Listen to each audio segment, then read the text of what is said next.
എരിഞ്ഞടങ്ങാനും നിരാശയോടെ തലകുനിച്ചിരിക്കാനുമുള്ളതല്ല ജീവിതം. പ്രതീക്ഷയോടെ മുന്നേറാനുള്ളതാണ്.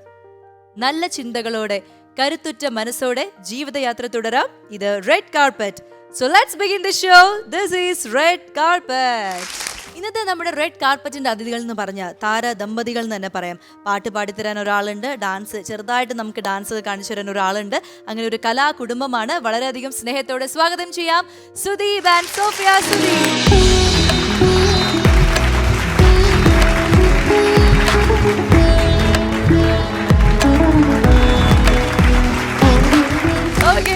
അപ്പൊ റെഡ് കാർപ്പറ്റിലേക്ക് സ്വാഗതം. റെഡ് കാർപ്പറ്റിലേക്ക് സ്വാഗതം. സുഖമായിട്ടിരിക്കുന്നല്ലോ അല്ലേ? യെസ്, നമ്മൾ ആദ്യമായിട്ടാണ് കാണുന്നത്. നമ്മൾ പല പ്രോഗ്രാംസിലും ഇങ്ങനെ ഓടി ബാക്ക് സ്റ്റേജിലൊക്കെ കാണുന്നു. അപ്പൊ ഒരു വിശേഷം ചോദിക്കാൻ ഇന്നേ വരെ പറ്റിയിട്ടില്ല. അപ്പൊ അതുകൊണ്ട് ആ പരാതിയൊക്കെ ഞാൻ തീർക്കാൻ പോവാണ്. ഇരുന്ന് നമുക്ക് സമാധാനമായിട്ട് തുടങ്ങാം. റെഡി? Yes, ready. അപ്പോൾ എനിക്ക് നിങ്ങൾ ആദ്യം കണ്ടപ്പോൾ തന്നെ എൻ്റെ മനസ്സിൽ വന്നത്, നിങ്ങൾ കാണുമ്പോൾ കുറച്ച് സീരിയസ് ആണ്, അധികം സംസാരിക്കാത്ത അങ്ങനത്തെ ഒരു ഇതൊക്കെയാണ് തോന്നുന്നത്. പക്ഷെ നിങ്ങൾ ഇപ്പോഴും പ്രണയിച്ചുകൊണ്ടിരിക്കുന്ന നല്ല ഇണക്കുരുവികളാന്നുള്ളതും എനിക്ക് മനസ്സിലായി. അപ്പോൾ അത് നിങ്ങളുടെ ചെറിയ ചെറിയ നോട്ടം, ഇപ്പോഴും ഒരു ചിരി ഒക്കെ കാണുമ്പോൾ എനിക്ക് മനസ്സിലായി മനസ്സിലിങ്ങനെ പ്രണയം തുളുമ്പുന്ന രണ്ട് ഇണക്കുരുവികളാണ്. പക്ഷെ നിങ്ങളുടെ പ്രണയവും കല്യാണവും ഒക്കെ ഭയങ്കര സംഭവ ബഹുലമായിരുന്നു അല്ലേ? ഞങ്ങളുടെ പ്രണയം എന്ന് പറയുന്നത് വളരെ കാലത്തെ കഠിന പ്രണയമൊന്നും ആയിരുന്നില്ല. രണ്ട് ആർട്ടിസ്റ്റുകളെന്നുള്ള ഇത് ഞങ്ങൾ തമ്മിൽ കുറച്ച് കാലമായിട്ട് അറിയാമായിരുന്നു. പിന്നെ ഒരു പ്രണയം എന്ന് പറയുന്നത് 1 വർഷത്തോളമുള്ള പ്രണയമാണ്. ഇപ്പോൾ ഒഫീഷ്യലായിട്ട് പ്രണയിക്കാൻ തുടങ്ങിയിട്ട് 20 വർഷം. ഈ നിങ്ങൾ ആദ്യം കണ്ടത് എവിടെ വെച്ചിട്ടായിരുന്നു? ആദ്യം കണ്ടത് മദ്രാസ്. നേരിട്ട് സംസാരിച്ചത്. അതിനു മുമ്പ് കണ്ടതിന്റെ ഒരു കഥയുണ്ട്, അത് ഞാൻ പറഞ്ഞിട്ടുണ്ട്, വീണ്ടും റിപ്പീറ്റ് ആയിട്ട് പറയുന്നില്ല. ഒരു പെണ്ണ് കാണൽ ചടങ്ങ് ഒരു സിനിമയ്ക്ക് വേണ്ടി ഷൂട്ട് ചെയ്തപ്പോഴാണ് ഞാൻ കാണുന്നത്. വീട്ടിലൊക്കെ എല്ലാവർക്കും പറഞ്ഞപ്പോ തന്നെ എല്ലാവരും സമ്മതിച്ചു. ഞങ്ങളുടെ വീട്ടുകാർ തമ്മിൽ നല്ലൊരു സൗഹൃദം ഉണ്ടായിരുന്നു. പിന്നെ ഉള്ള ഒരേ ഒരു ബാരിയർ എന്ന് പറയുന്നത് ഈ റിലീജിയൻ എന്നുള്ള ബാരിയർ ആയിരുന്നു. അപ്പം വീട്ടിലുള്ളവർക്കും കൂടി അതൊരു ബാരിയർ ആയിട്ട് തോന്നിയില്ല. അവരും കുറച്ച് ഫോർവേഡായിട്ട് ചിന്തിക്കുന്നവരാണ്, അതുകൊണ്ട് അവരും സമ്മതിച്ചു. അതൊരു നിങ്ങളുടെ ഒരു ഭാഗ്യമല്ലേ? ആ ഒരു കാലഘട്ടത്തിൽ ചിലപ്പോൾ അങ്ങനെ ചിന്തിക്കുന്ന ആൾക്കാർ കുറവായിരിക്കും. പക്ഷെ നിങ്ങളുടെ പ്രണയം അത്ര സത്യസന്ധമായതുകൊണ്ടായിരിക്കാം. എന്തായാലും സുദീപേണ്ട ഒരു പാട്ട് നമുക്ക് കേൾക്കാം. സോഫി ചേച്ചിക്ക് എന്നും പാടി കൊടുക്കുന്നതോ അല്ലെങ്കിൽ നിങ്ങൾക്ക് മനസ്സിന് പരസ്പരം ഇഷ്ടമുള്ള, രണ്ടുപേർക്കും ഒരേപോലെ ഇഷ്ടമുള്ള ഒരു പാട്ട്, അങ്ങനെ ഏതെങ്കിലും ഒരു പാട്ട്. അധരം സഖി മധുരം നീയേകിടാമോ,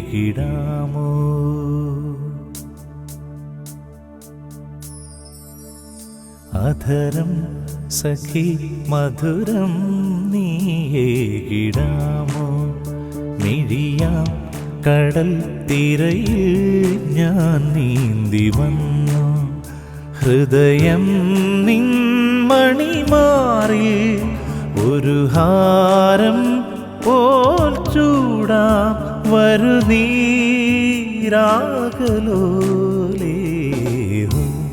ഓ ഓ അധരം സഖി മധുരം നീയേകിടാമോ, മിഴിയാം കടൽ തിരയിൽ ഞാൻ നീന്തി വന്നു. ചേച്ചി, ഈ പാട്ട് കേട്ടപ്പോ എന്തൊക്കെ കാര്യങ്ങൾ ഓർത്ത പോലെ? എന്താണ് എന്താ ഓർത്തത്? ഇഷ്ടമായി കഴിഞ്ഞിട്ട് ആദ്യമായിട്ട് പാടിയ പാട്ട്. ഓ, അത് ശരി. റെക്കോർഡിംഗ് സമയത്തൊക്കെ ഓർത്തു എന്നൊക്കെ പറഞ്ഞു. ഈ ഫസ്റ്റ് പാട്ട് പാടിയത് ഇത് തന്നെയായിരുന്നോ? സിനിമയ്ക്ക് വേണ്ടി ആദ്യം പാടിയത്. സിനിമയ്ക്ക് വേണ്ടി പാടിയത് ഇത് തന്നെയാണ്. ഈ ചേച്ചിക്ക് എന്താണ്, അതായത് ഡാൻസ് പഠിപ്പിക്കാനാണോ ഇഷ്ടം, അതെയോ ഡാൻസ് പഠിച്ചുകൊണ്ടിരിക്കാനാണോ ഇഷ്ടം? എന്താണ് കൂടുതൽ ഇഷ്ടം മനസ്സിന്? പെർഫോം ചെയ്യാനാണ് ഇഷ്ടം ഒരുപാട് വേദികളിൽ. ഇപ്പോ ക്ലാസിക്കൽ മാത്രമാണോ പെർഫോം ചെയ്തിട്ടുള്ളൂ, അതെയോ? പണ്ട് ഈ സീരിയൽ സിനിമ ഒക്കെ ചെയ്തോണ്ടിരുന്നപ്പോ അറിയാലോ, സിനിമാറ്റിക് ഒക്കെ വരും. ഇത്തിരി ബുദ്ധിമുട്ടാണ്. നമ്മൾ ഈ ക്ലാസിക്കലില് കുഞ്ഞിലേ തൊട്ട് പഠിച്ചതുകൊണ്ട് നമ്മൾക്ക് അത്ര ഫ്ലെക്സിബിൾ ആയിട്ട് ചെയ്യാൻ പറ്റത്തില്ല. പക്ഷെ ചെയ്തിട്ടുണ്ട്. പക്ഷെ കൂടുതലും ക്ലാസിക്കൽ തന്നെയാണ് ചെയ്യുന്നത്. ഈ സുദീപേട്ടൻ്റെ വേറൊരു കാര്യം പറയുകയാണെങ്കിൽ, നമ്മുടെ മലയാളത്തിലെ ചില പാട്ടുകൾ ഇങ്ങനെ നമ്മൾ റീമിക്സ് ചെയ്യുക എന്നൊക്കെ പറയുമ്പോൾ അതിൽ പെട്ടെന്ന് ഭയങ്കര ഹിറ്റായിട്ടുള്ള സോങ് 2 എണ്ണം പാടിയിരിക്കുന്നത് സുദീപേട്ടനാണ്. അപ്പോൾ ആ ഒരു പാട്ടിലേക്ക് എങ്ങനെയാണ് എത്തിയത്? സിമ്പിൾ. ഞാൻ ഈ സിനിമയിൽ വരുന്നതിന് മുമ്പ് തന്നെ വർഷങ്ങളായിട്ട് ഗാനമേളയ്ക്ക് പാടിക്കൊണ്ടിരുന്ന ഒരാളാണ്. അപ്പോൾ ഗാനമേളകളിലൊക്കെ യേശുദാസ് സാറിൻ്റെ പാട്ടുകളൊക്കെ നിരവധി വേദികളിൽ പാടിയിട്ടുണ്ട്. അപ്പോൾ അതുകൊണ്ട് തന്നെ ഈ പാട്ടുകൾ റെക്കോർഡ് ചെയ്യും അല്ലെ റീമിക്സ് ചെയ്യുന്ന സമയത്ത് ആരെ കൊണ്ട് പാടിക്കും എന്നുള്ളൊരു ചർച്ച നടന്നു. അപ്പോൾ എങ്ങനെയോ ഈ പാട്ടുകൾ ഞാൻ വേദിയിൽ പാടി കേട്ടിട്ടുള്ളത് കൊണ്ട് ചില സജഷൻസ് വന്നിട്ടുണ്ട്. അങ്ങനെയാണ് ശരിക്കും വെനീസിലെ വ്യാപാരി എന്ന് പറഞ്ഞ സിനിമയിൽ കണ്ണും കണ്ണുമാണ് ഞാൻ ആദ്യം പാടിയ റീമിക്സ്. കണ്ണും കണ്ണും പാടാൻ കാരണം അത് ബിജിബാൽ ആണ് മ്യൂസിക് ഡയറക്ടർ, അദ്ദേഹമാണ് റീമിക്സ്, ശ്യാം സാറിൻ്റെ പാട്ടാണ്. അപ്പോൾ സിംഗർ ഗണേഷ് സുന്ദരം ആണ് ബിജിബാലിനോട് പറയുന്നത് ഈ കണ്ണും കണ്ണും സുദീപ് നന്നായിട്ട് പാടുന്നത് ഞാൻ കേട്ടിട്ടുണ്ട് സ്റ്റേജിൽ. അങ്ങനെയാണ് ഞാനും രാജലക്ഷ്മിയും കൂടെയാണ് അത് പാടിയത്. പിന്നെ ഓം മൃദുലേ സമയത്ത് എൻ്റെ അടുത്ത് എം ജയചന്ദ്രൻ ചേട്ടൻ പറഞ്ഞൊരു വാക്കുണ്ട്, അതെന്നെ സംബന്ധിച്ച് വലിയ ചലഞ്ചുമായിരുന്നു, അതോടൊപ്പം അതൊരു അംഗീകാരം കൂടിയായിരുന്നു. ചേട്ടൻ പറഞ്ഞു ഈ പാട്ട് സംഗീത സംവിധാനം നിർവഹിച്ചത് എം ജി രാധാകൃഷ്ണ സാറാണ്, ഇത് പാടിയത് വലിയ ഒരു ലെജൻഡാണ് അദ്ദേഹവും, അതുപോലെ തന്നെ ഇത്രയും പാട്ടുകാർ മലയാളത്തിലുണ്ട്. അപ്പോൾ ഇത് രണ്ടാമത് റെക്കോർഡ് ചെയ്യുമ്പോൾ നിന്നെക്കൊണ്ട് പാടിക്കണമെന്നുണ്ടെങ്കിൽ ഇത് നീ തന്നെ പാടേണ്ടതായിരുന്നു എന്ന് കേൾക്കുന്നവർ പറയണം. ആ ഒരു ഉത്തരവാദിത്വം ഞാൻ വെച്ച് തരുന്നു പറഞ്ഞു. അപ്പോൾ അതുകൊണ്ട് ആ പാട്ട് കുറച്ച് ഇമോഷണലായിട്ട് വന്നിട്ടുണ്ടെന്നാണ് എല്ലാവരും പറയുന്നത്. ഇത് 82 ഒരു പഞ്ചും റീടേക്കും ഇല്ലാതെ ഒന്നിച്ച് പാടിയ ഒരു മനുഷ്യനുണ്ട്. അദ്ദേഹം കൊണ്ടുവന്നിരിക്കുന്ന ഇമോഷൻ കൊണ്ടുവരാൻ അദ്ദേഹത്തിനെ പറ്റുള്ളൂ. അപ്പം യേശുദാസ് സാർ പാടി ആ വെർഷനോട് ഒരിക്കലും കമ്പയർ ചെയ്യാൻ പാടില്ല, അത് നമുക്ക് താങ്ങുന്ന കാര്യമല്ല. എന്നെ കൊണ്ടാവുന്ന വിധത്തിൽ ഞാൻ പാടാൻ ശ്രമിച്ചു. എന്തായാലും അത് അടിപൊളിയായിട്ട് വന്നു, മലയാളി പ്രേക്ഷകർ അത് ഏറ്റെടുത്തു. നമ്മുടെ റെഡ് കാർപ്പറ്റിന്റെ പ്രേക്ഷകർക്ക് വേണ്ടിയിട്ടും ആ ഒരു പാട്ട് പാടിക്കളയാം അല്ലേ?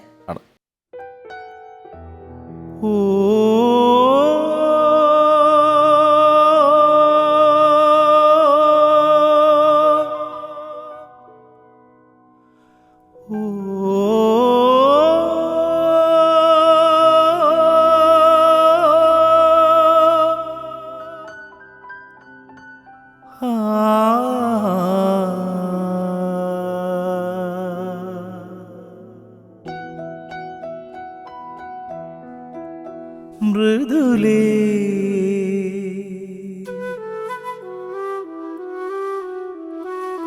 ഹൃദയമുരളിയിലൊഴുകിവാ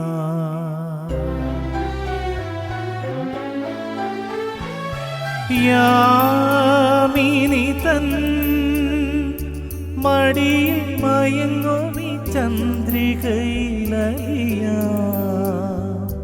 മനസ്സുമായി ചേർന്നിടാ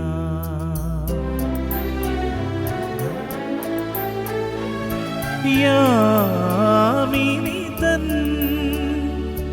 മടിയിൽ മയങ്ങുമി ചന്ദ്രികയിലലിയാ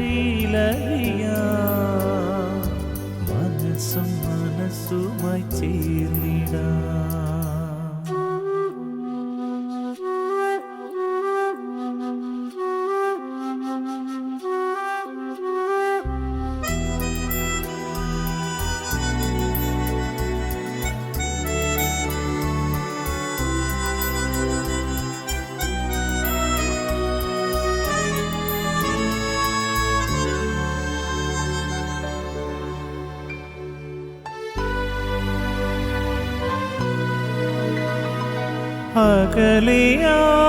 അകലെയാണെങ്കിലും ധന്യേ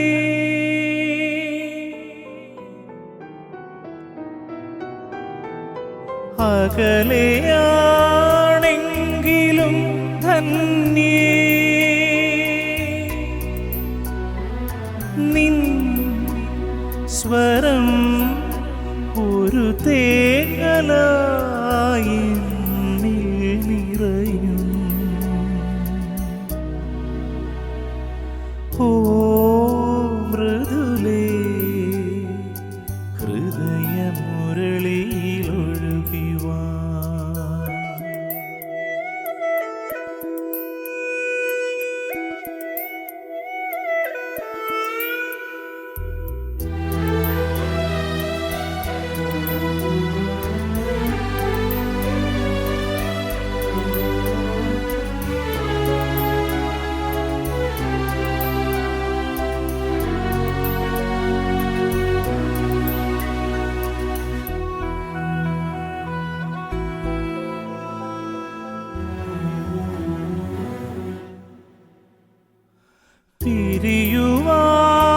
പിരിയുവാനാകുമോ തമ്മിൽ എൻ പ്രിയേ പുതുഗീതമായി എന്നിൽ വിരിയൂ ഓ ഹൃദയമുരളിയിലൊഴുകിവാ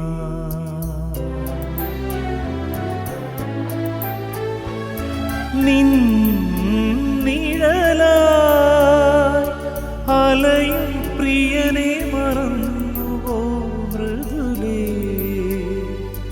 മനസ്സും മനസ്സുമകന്നുവോ മനസ്സും മനസ്സുമകന്നുവോ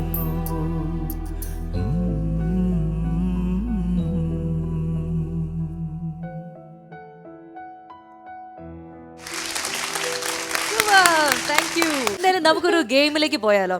അപ്പോൾ മ്യൂസിക് റിലേറ്റഡ് ആയിട്ടുള്ളൊരു ഗെയിമാണ് നിങ്ങൾക്ക് വേണ്ടി ഞാൻ റെഡിയാക്കി വെച്ചിരിക്കുന്നത്. അതായത് സിമ്പിൾ ആണ്. നമ്മുടെ കീബോർഡ് അദ്ദേഹം അവിടുന്ന് ഒരു BGM പ്ലേ ചെയ്യും. അത് ഏതാണെന്ന് ഐഡന്റിഫൈ ചെയ്യണം. എന്നിട്ട് ആ പാട്ടങ്ങ് പാടണം. ഏത് പാട്ടാണെന്ന് ഐഡന്റിഫൈ ചെയ്യാം. അത്രേ ഉള്ളൂ. അപ്പൊ ആദ്യം സുദീപേട്ടൻ തന്നെ കൊടുക്കാം അല്ലേ? പാട്ട് ചേട്ടന്റെ ഒരു മേഖല ആയതുകൊണ്ട് അതിൽ തന്നെ ആദ്യം കൊടുക്കാം. അപ്പൊ റെഡി, 1 2 3 മ്യൂസിക്. അകലെ അകലെ നീലാകാശം. വേണ്ടടേ, അത്ര പെട്ടെന്ന് പറഞ്ഞു. അകലെ അകലെ നീലാകാശം മേഘതീർത്ഥം. ഇനി അടുത്തത് ചേച്ചിക്കുള്ള പാട്ടാണ്. സഹായിക്കാൻ പറ്റുമോ? സഹായിക്കാം. നമുക്ക് ഒട്ടും പറ്റില്ലെങ്കിൽ ക്ലൂ ഒക്കെ കൊടുത്ത് സഹായിക്കാം. യെസ്.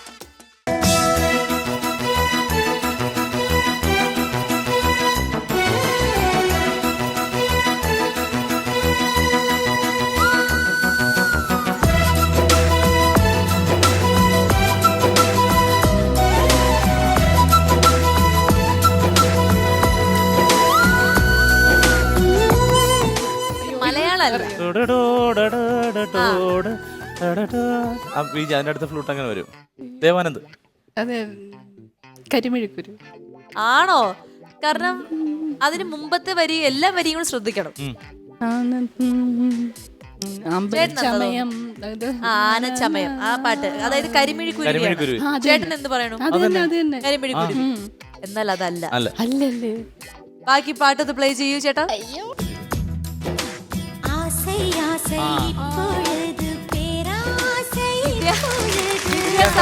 നമ്മളെല്ലാവരും കുഴപ്പിക്കാനായിട്ട് ഇത് രണ്ടുപേരെ ഒരേ ജോണൽപ്പെട്ട പാട്ടുകളാണ്. എല്ലാ മലയാളികളും അല്ല, അതിനകത്ത് തെറ്റുപറ്റിയെന്ന് വെച്ചാലേ ഇത് തമിഴ് പാട്ടുകൾ ഉണ്ടെന്ന് വിചാരിച്ചില്ല. വിചാരിച്ചാലും എനിക്ക് അറിഞ്ഞൂടാ. വിചാരിച്ചാലും അല്ല, ഞാൻ വിചാരിച്ചില്ല. ഞാൻ വെച്ചു ഇനി അടുത്തത് വീണ്ടും ചേട്ടനുള്ള BGM ആണ്.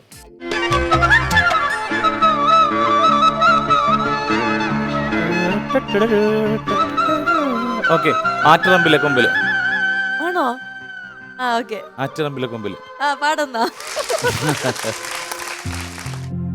ആറ്റിറമ്പിലെ കൊമ്പിലെ തത്തമ്മേ കളി തത്തമ്മേ ഇല്ല കഥ ചൊല്ലാതടിയോലവാലി. അപ്പൊ അങ്ങനെ 2 പോയിന്റ് കരസ്ഥമാക്കിയിരിക്കുകയാണ്. ഇനി വീണ്ടും സോഫിയ ചേച്ചിയുടെ പാട്ട് BGM ഏതാന്ന് നോക്കാം.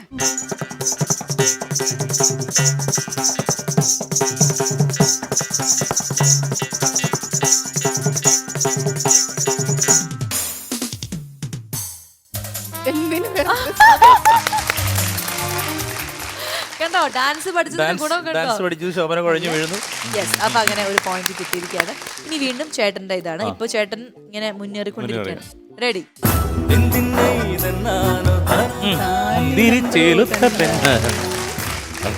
മുന്തിരിച്ചുള്ള പെണ്ണയൻ കൽബില് മുത്തിനു പേര് മൊഹബത്ത്. ഇഷ്ടമാണെങ്കിൽ ഞാനത് തന്നിടാം മുത്തമായി നിൻ കവിളോരത്ത്, മുത്തമായി കവിളോരത്ത്. ഓക്കെ, അപ്പൊ അതും പോയിന്റ് കിട്ടിയിരിക്കുകയാണ്. ഇനി വീണ്ടും ചേച്ചിയുടെ ഊഴമാണ്. നോക്കാം.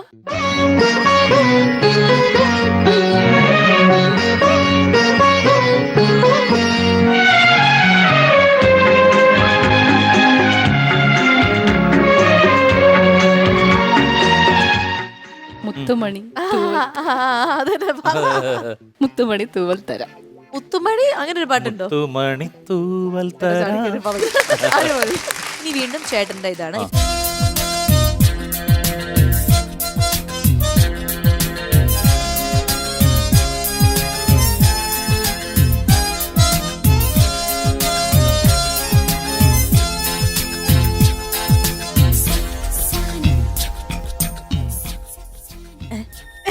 എന്തോ പറ്റി? തോറ്റുപോയി. തോറ്റുപോയാ? എന്റെ കണ്ണ് ഫലിച്ചു പോയി. ഞാൻ കണ്ണ് വെച്ചതാണ്. സോറി ചേട്ടാ. അല്ല അതല്ല, അങ്ങനല്ല. ഈ പാട്ട് എനിക്ക് അത്ര പരിചയമുള്ള പാട്ടല്ല. ഞാൻ പറഞ്ഞല്ലോ, എനിക്ക് ഇഷ്ടമുള്ള പാട്ടുള്ള ഞാൻ ശരിക്കും മനസ്സിലായി. ഇത് ഞാൻ ക്ലൂ തരാം. ഇഷ്ടമുള്ള പാട്ടല്ലെന്നല്ല, ചിലപ്പോൾ നല്ല ഇഷ്ടമുള്ള പാട്ടായിരിക്കും. അത്ര ശ്രദ്ധിച്ചിട്ടില്ലാത്ത ഒരു ക്ലൂ തരാം. ലാലേട്ടൻ അഭിനയിച്ച ഒരു സിനിമയാണ്.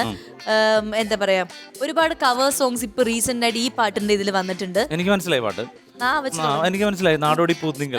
അത് കിട്ടാനായിട്ടുള്ള ഒരു ചെറിയ ഗ്യാപ്പ്. നാടോടി പൂന്തിങ്കൾ മുടിയിൽ ചൂടി നവരാത്രി പുള്ളോർ കുടമുള്ളിൽ നീട്ടി. Okay, super. അപ്പൊ അത് കുറച്ച് ക്ലൂ കൊടുത്തെങ്കിലും കറക്റ്റ് ആയിട്ട് പറഞ്ഞു. ഇനി ലാസ്റ്റ് ആൻഡ് ഫൈനൽ ചേച്ചിയുടെ.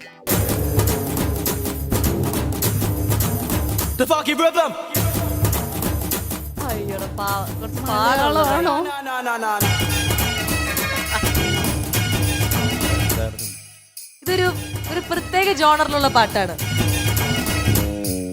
മനസ്സിലാവില്ല ചേച്ചി, കുറ്റം പറയുന്നില്ല ഞാൻ. ഒരാൾക്കും മനസ്സിലാവില്ല. ചേട്ടൻ മനസ്സിലായോ? ഇല്ല, എനിക്ക് കിട്ടിയിട്ടില്ല. മനസ്സിലായില്ല. കാരണം എന്താണെന്നറിയോ, ഇത് നമുക്ക് അതായത് പെട്ടെന്ന് ക്യാച്ച് ചെയ്യാൻ പറ്റാത്തൊരു സെക്കൻഡ് ബീജ് ആണ് തോന്നുന്നത്. അതെ, ജയറാം മേട്ടനും ബിജു മേനോൻ ചേട്ടനൊക്കെയാണ് അഭിനയിച്ചിരിക്കുന്നത്. ഒരു സിംഗേഴ്സിന്റെ ഒരു മനസ്സിലായി. പാട്ട് എനിക്ക് മനസ്സിലായി. അപ്പൊ ഇത് മില്ലേനിയം സ്റ്റാർസിലെ പാട്ടാണ്. പറയാൻ ഞാൻ മറന്നു എന്ന് പറഞ്ഞ പാട്ടുണ്ട്. ശ്രാവൺ ഗംഗ എന്ന് പറഞ്ഞ പാട്ടുണ്ട്. ഇത് ശ്രാവൺ ഗംഗയുടെ ബീജ്. ശ്രാവൺ ഗംഗ.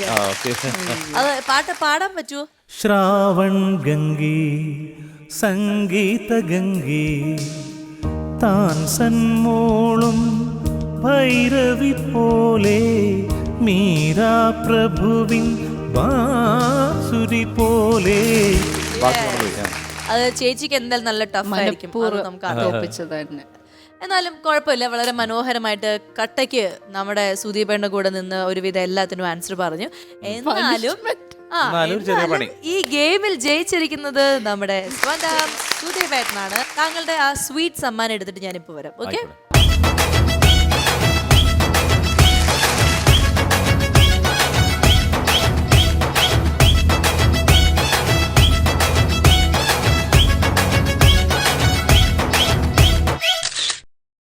അപ്പോൾ ഇപ്പൊ സമ്മാനം നിങ്ങൾ ഇങ്ങനെ ഭാര്യ ഭർത്താവുമ്പോൾ സമ്മാനം ഇപ്പൊ നിങ്ങൾ ഷെയർ ചെയ്യും, എന്തായാലും ഷെയർ ചെയ്യുമല്ലോ.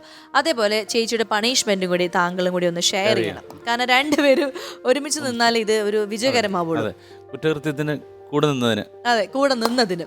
എന്താന്ന് വെച്ച് കഴിഞ്ഞാൽ നിങ്ങളുടെ ഒരു പെണ്ണ് കാണലിന്റെ സംഭവമൊക്കെ ഉണ്ടായിരുന്നല്ലോ, അത് നിങ്ങൾ ഇവിടെ റീക്രിയേറ്റ് ചെയ്യണം ആ ഒരു സിറ്റുവേഷൻ. പക്ഷെ ചേട്ടൻ ഇവിടെ പെണ്ണാവണം, ചേച്ചി സുദീപേട്ടനാവണം. ഓക്കെ,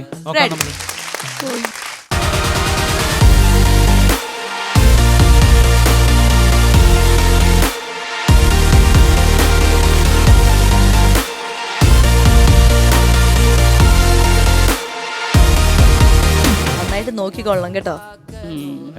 അതിരിട്ടിട്ടില്ലല്ലോ? ഇല്ല, ശരിക്കും നോക്കിക്കോളൂ. ഇതാണ് ഞങ്ങളുടെ മോൻ സുദീപ്. നന്നായി പാടും, നന്നായി ആടും, എല്ലാ ജോലികളും ചെയ്യും, മിടുക്കനാണ്. എന്തെങ്കിലും ചോദിക്കാനുണ്ടോ സുദീപേ നിനക്ക്? എന്താ കുട്ടിയുടെ പേര്? സോഫിയ. എത്ര വരെ പഠിച്ചു? ഇപ്പോ കലാമണ്ഡലത്തിൽ പഠിക്കുന്നു. മൊത്തത്തിലൊരു പോരായ്മ ഉണ്ടല്ലേ? ഒന്ന് അങ്ങോട്ട് തിരിയൂ കുട്ടി. മുടി കുറവാണോ? ഒന്ന് ഇങ്ങോട്ട് തിരി. എന്നെ ഇഷ്ടമായോ ഇല്ലയോ എന്ന് പറയാം. നീ ആലോചിച്ചിട്ട് നന്നായിട്ട് ആലോചിക്കണം. നിന്റെ ജീവിതമാണ്. അവസാനം അത് പോരാ ഇത് പോരാ എന്ന് പറഞ്ഞാൽ എന്റെ അടുത്ത് വരരുത്. അമ്മായിക്ക് ഇഷ്ടമായെന്ന് ആദ്യം പറ. അമ്മാവൻ. എനിക്ക് ഇഷ്ടമായോ എന്ന് ചോദിച്ചാൽ എനിക്ക് ഇഷ്ടമൊക്കെ ആയി. കുട്ടിക്ക് വേറെ എന്തെങ്കിലും ഡിമാൻഡുകൾ ഉണ്ടോ? കല്യാണം കഴിഞ്ഞിട്ട് എന്താണ്? ഞങ്ങളുടെ കല്യാണം എന്താന്ന് എനിക്കിപ്പോ അറിയണം. അയ്യോ, അതെന്താ അത്രയ്ക്ക് ആഗ്രഹം? അത്യാവശ്യം ഇപ്പൊ മുട്ടേക്കാണോ? എന്താന്ന് പറയണം. സമയം എടുക്കും, 5 മാസം എടുക്കും. അവന് വേൾഡ് ടൂറാണ്. ഇല്ല, 5 മാസം വെയിറ്റ് ചെയ്യാൻ എന്നെ കൊണ്ട് സാധിക്കില്ല. അതെന്താ? കാരണം എന്താ? എന്റെ മനസ്സ് ഉരുക്കി ഞാൻ ചത്തുപോകും. അപ്പൊ കല്യാണം കഴിഞ്ഞിട്ട് US കൊണ്ടുപോയാലോ ഇവളെ? അതെങ്ങനെ പറയണു ബുദ്ധി? US വിസ ഉണ്ടോ? ഉണ്ട്. പാസ്പോർട്ടൊക്കെ ഉണ്ട്? എല്ലാം ഉണ്ട്. യാത്ര ചെയ്യുമ്പോൾ ഛർദ്ദിക്കാൻ വരില്ല, അങ്ങനത്തെ അസുഖമൊന്നുമില്ല? ഫ്ലൈറ്റിലെ സൈഡിൽ ഞാൻ ജനൽ തുറന്ന് ഛർദ്ദിച്ചോളാം. അപ്പൊ അങ്ങനെ ഛർദ്ദിക്കാൻ പാടില്ല കേട്ടോ. ഇല്ല, കുഴപ്പമില്ല.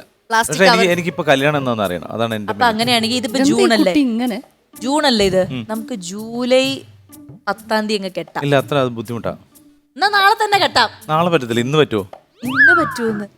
ഇത് എന്തോ കാര്യമായിട്ട് അസുഖം ഉണ്ട് കേട്ടോ ഇതിന്.